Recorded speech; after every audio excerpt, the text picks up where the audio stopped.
Hello and welcome back to my YouTube channel. Today our topic is escape velocity. आज का आपका topic है escape velocity. escape velocity वो velocity होती है जिस velocity से हम किसी एक बॉडी को अगर हम अर्थ की सरफेस से थ्रो करेंगे तो वो बॉडी अर्थ की सरफेस पर फॉल नहीं करती है. It never come back on the surface of earth.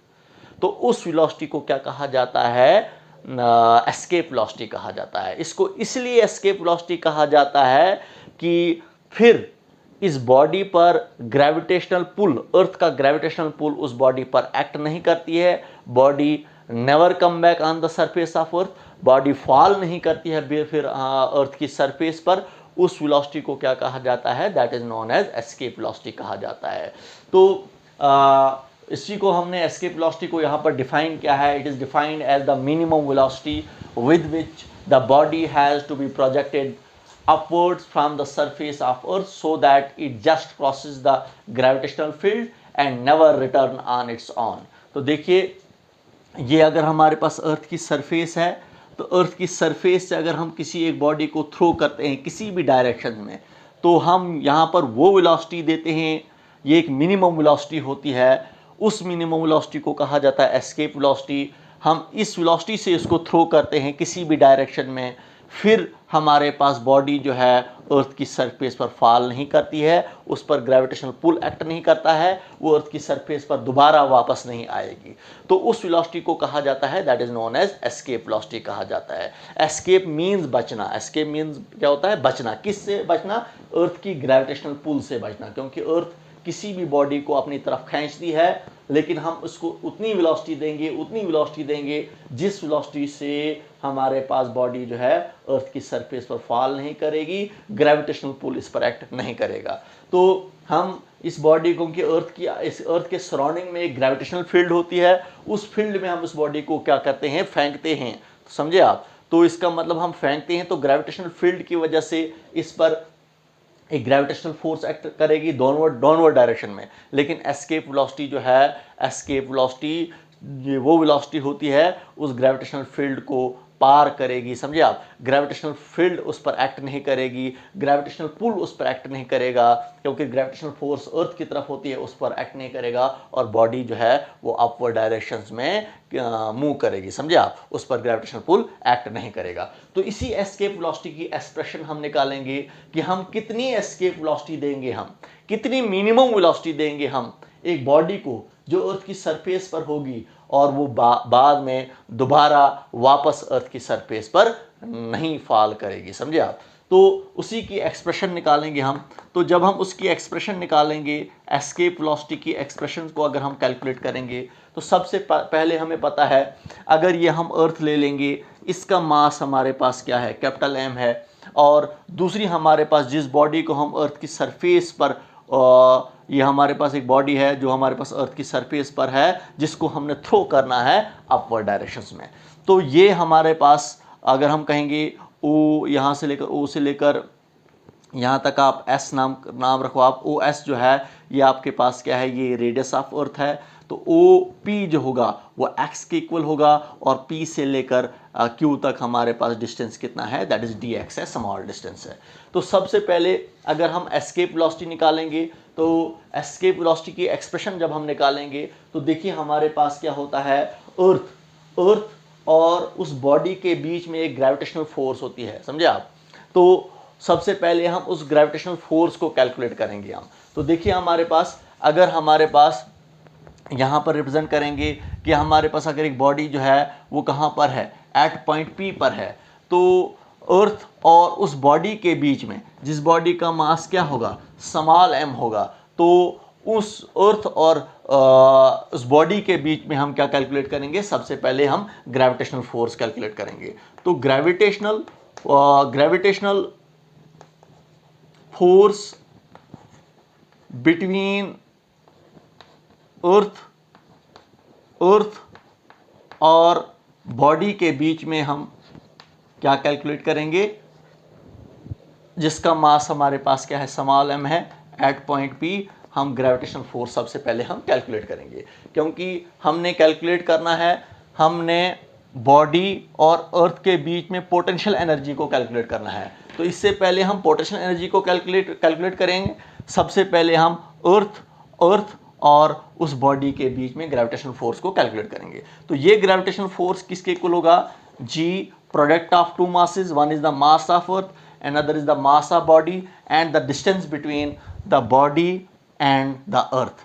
तो अर्थ की सेंटर से लेकर बॉडी तक जो डिस्टेंस है वो कितना है? दैट इज x है, दिस इज x स्क्वायर। तो ये जो हमारे पास क्या है? This is the Newton's law of gravitation. ये हमने न्यूटन्स लॉ ऑफ ग्रेविटेशन को लिखा और हमने यहाँ पर अर्थ और उस बॉडी के बीच में फोर्स को कैलकुलेट किया, जो हमारे पास बॉडी कहाँ पर है? एट पॉइंट P पर है। तो हमने सबसे पहले हमने कैलकुलेट जो करना है, सबसे पहले हम कैलकुलेट करेंगे अर्थ और बॉडी के बीच में पोटेंशियल एनर्जी को कैलकुलेट करेंगे हम। तो देखिए, पोटेंशियल एनर्जी जो होता है हमारे पास होता है वो वर्क के इक्वल होता है। तो हम क्या करते हैं, क्योंकि पोटेंशियल एनर्जी वर्क के इक्वल होता है, अर्थ की सरफेस से लेकर इन्फिनिटी तक जो हमारे पास वर्डन होगा, हम एक बॉडी पर वर्डन करेंगे against the gravitational force. Gravitational force जो होगी हमारे पास वो कहाँ की तरफ होगी? डाउनवर्ड डायरेक्शन में होगी। तो हमें इसके अगेंस्ट में वर्डन करना पड़ेगा। बॉडी को अर्थ की सरफेस से इन्फिनिटी तक पहुंचाएंगे, तो जितना हमारा वर्डन होगा वो वर्डन आपका ग्रेविटेशनल पोटेंशियल एनर्जी के इक्वल होगा। तो देखिए, हमारे पास सबसे पहले हम स्मॉल वर्डन निकालेंगे। जब हमारे पास बॉडी P2Q जाएगा तो वहां पर डिस्टेंस कितना होगा, कवर करेगी हमारे पास बॉडी कितना डिस्टेंस कवर करेगी? That is dx distance cover करेगी। तो वी नो दैट स्मॉल वर्डन सबसे पहले कैलकुलेट करेंगे। तो स्मॉल वर्डन को हम dw से रिप्रेजेंट करेंगे। ये किसके लिए होता है? That is equal to force into distance. यहां पर डिस्टेंस कितना होगा? छोटा सा डिस्टेंस है, that is from P to Q। कितना डिस्टेंस है? दैट इज dx डिस्टेंस है। तो देखिए कितना हमें यहां पर हमारे पास डिस्टेंस तो हो गया हमारे पास P टू Q। फोर्स कितनी लगेगी हमारे पास बॉडी को? अगर बॉडी को हमने P टू Q पहुंचाना पड़ेगा तो फोर्स हमारे पास उतनी ही होगी जितना हमारे पास ग्रेविटेशनल फोर्स होती है। बॉडी और अर्थ के बीच में जितनी ग्रेविटेशनल फोर्स होती है तो उतनी ही फोर्स लगती है हमें बॉडी को अपवर्ड डायरेक्शन में लेने के लिए, P2 को उसको पहुंचाने के लिए। तो जितनी फोर्स ऑफ अट्रैक्शन है अर्थ और बॉडी के बीच में, उतनी हमें फोर्स लगानी पड़ती है अपवर्ड डायरेक्शन में एक बॉडी पर वर्डन करने के लिए, उस बॉडी को हमें P से Q पहुंचाने के लिए। तो इसका मतलब यहां पर हम ये फोर्स जो होगी हमारे पास, ये फोर्स इसके इक्वल होगी। तो स्मॉल वर्डन जो आपके पास किसके इक्वल आएगा? F इज इक्वल टू, यहां पर इसकी वैल्यू को पुट करेंगे, that is G divided by x square dx। तो ये हमने स्मॉल वर्डन निकाला। Whenever a body goes from P to Q, जब बॉडी हमारे पास जाएगी फ्रॉम P टू Q जाएगी, एक छोटा सा डिस्टेंस कवर करेगी, समझे आप? तो फोर्स कितनी होगी? जितनी force of gravitational force of attraction होगी उतनी हमें इसके अगेंस्ट में वर्डन करना पड़ेगा, इसके अगेंस्ट में फोर्स लगानी पड़ेगी, जिससे हमारे पास बॉडी जो है वो P टू Q पहुंचेगी। तो ये हमने स्मॉल वर्डन निकाला, लेकिन हमने टोटल वर्डन निकालना है। जब हम अर्थ की बॉडी को अर्थ की सरफेस से लेकर इन्फिनिटी तक पहुंचाएंगे तो वहां पर हमारे पास टोटल वर्डन किसके इक्वल होगा? टोटल वर्डन जब आप कैलकुलेट करोगे तो टोटल वर्क डन कैसे होगा? हम बॉडी को इस स्मॉल वर्डन को इंटीग्रेट करेंगे बिटवीन द लिमिट्स। तो देखिए, इसको इंटीग्रेट करेंगे बिटवीन द लिमिट्स।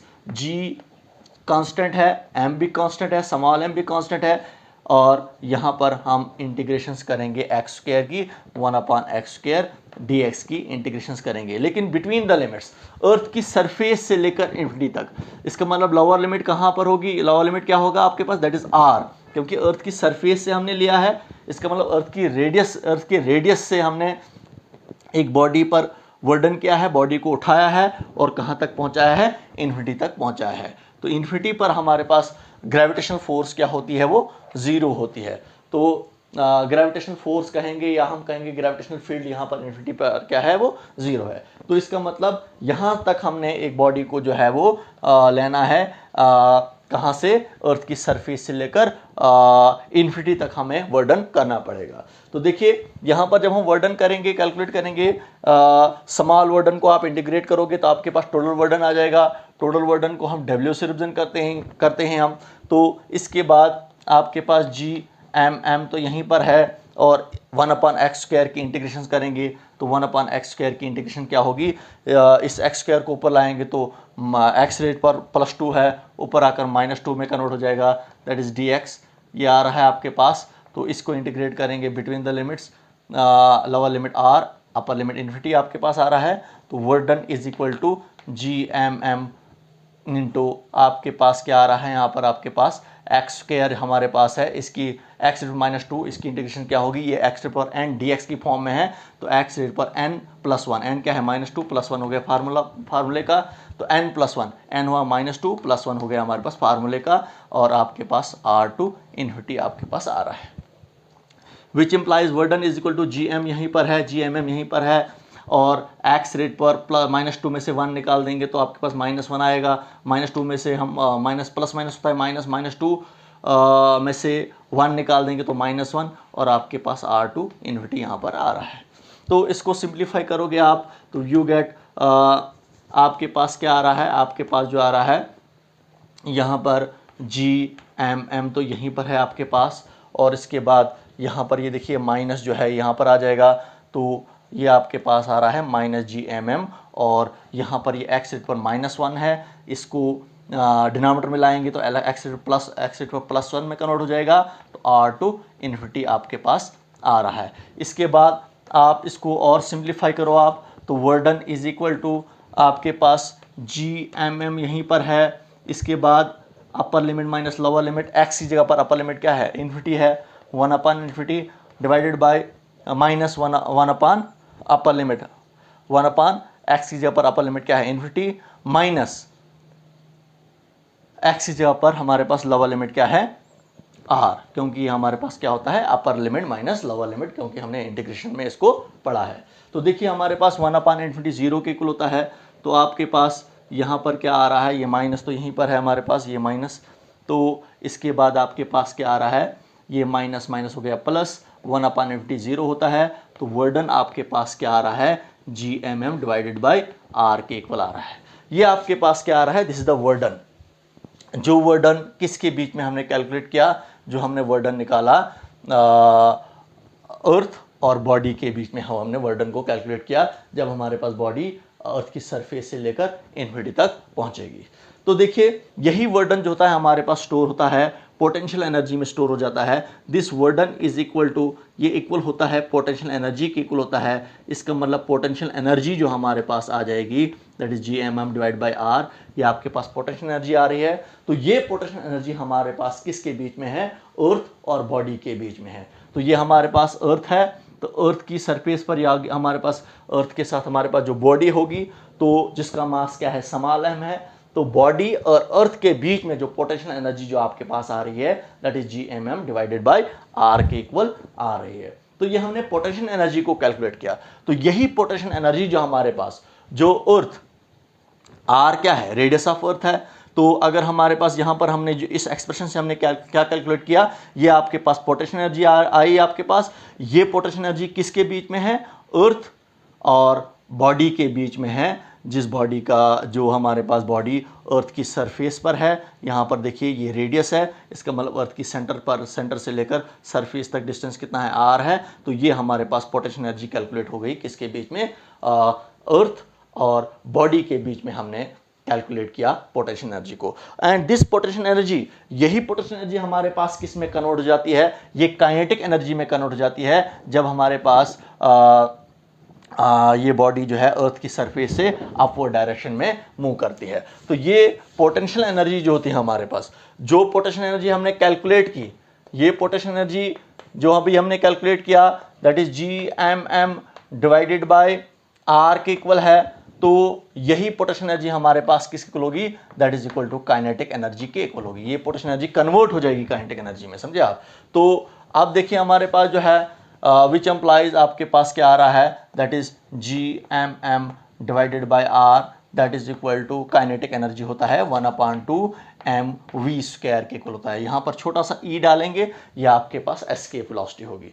तो यहाँ पर m और m को कैंसिल करेंगे हम, और आपके पास क्या आ जाएगा, what do you get from here, pass करके आप इसको नोट कर सकते हो आप। तो इसके बाद 2gm, और आपको चाहिए वैल्यू v² की, आपको चाहिए एस्केप वेलोसिटी आपके पास है, ये अब आपके पास एस्केप वेलोसिटी होगी, इसी की वैल्यू चाहिए आपको।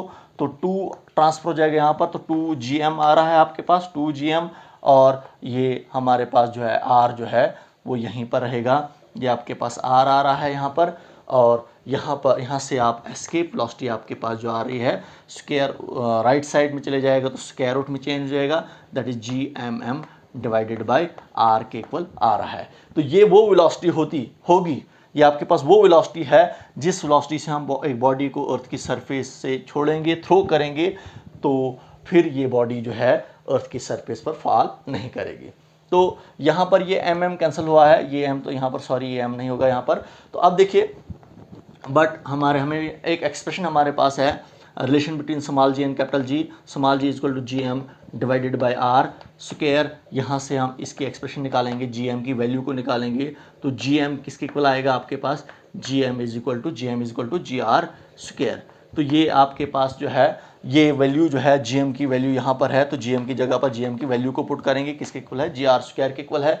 तो यहाँ पर हम वैल्यू कैलकुलेट करेंगे, तो वैल्यू आपके पास किसके इक्वल आ रहा है, that is escape velocity is equal to under root of GM की जगह पर हम GM की वैल्यू को पुट करेंगे, किसके इक्वल है, GR स्क्वायर के इक्वल है। नीचे हमारे पास क्या है, एक और आर है हमारे पास, यहाँ पर आर कैंसिल हो जाएगा, एस्केप वेलोसिटी आपके पास किसको आ रहा है, दैट इज GR के इक्वल आ रहा है। तो जी हमारे पास क्या होता है, that is acceleration due to gravity, जो एक एक्सेलरेशन एक्ट करती है एक बॉडी पर। जब बॉडी को हम थ्रो करते हैं अपवर्ड डायरेक्शन में, तो एक्सेलरेशन ड्यू टू ग्रेविटी जो होती है वो डाउनवर्ड डायरेक्शन में होती है, समझे आप, एक्ट करती है डाउनवर्ड डायरेक्शन में। तो जब भी हम एक बॉडी को अपवर्ड डायरेक्शन में मूव कराते हैं, अपवर्ड डायरेक्शन में थ्रो करते हैं, तो उसकी वेलोसिटी आहिस्ता आहिस्ता कम होती जाती है।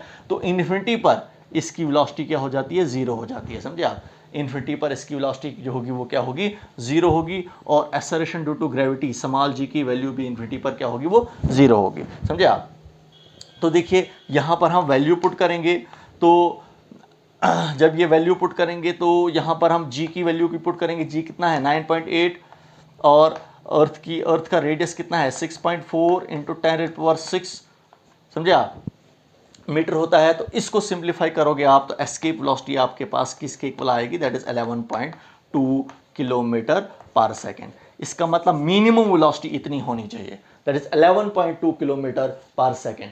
इस वेलोसिटी से जब हम एक बॉडी को अर्थ की सरफेस से थ्रो करेंगे अपवर्ड डायरेक्शन में, फिर वो बॉडी जो है अर्थ की सरफेस पर फॉल नहीं करेगी, it never come back on the surface of earth, वो अर्थ की सरफेस पर फॉल नहीं करेगी। इसका मतलब 11 किलोमीटर पर सेकंड उसकी स्पीड होनी चाहिए, उसकी वेलोसिटी होनी चाहिए। उस वेलोसिटी से जब हमारी बॉडी को थ्रो करेंगे अपवर्ड डायरेक्शन में, वो बॉडी अर्थ की सरफेस पर फिर फॉल नहीं करेगी, ग्रेविटी उस पर एक्ट नहीं करेगी, समझे आप।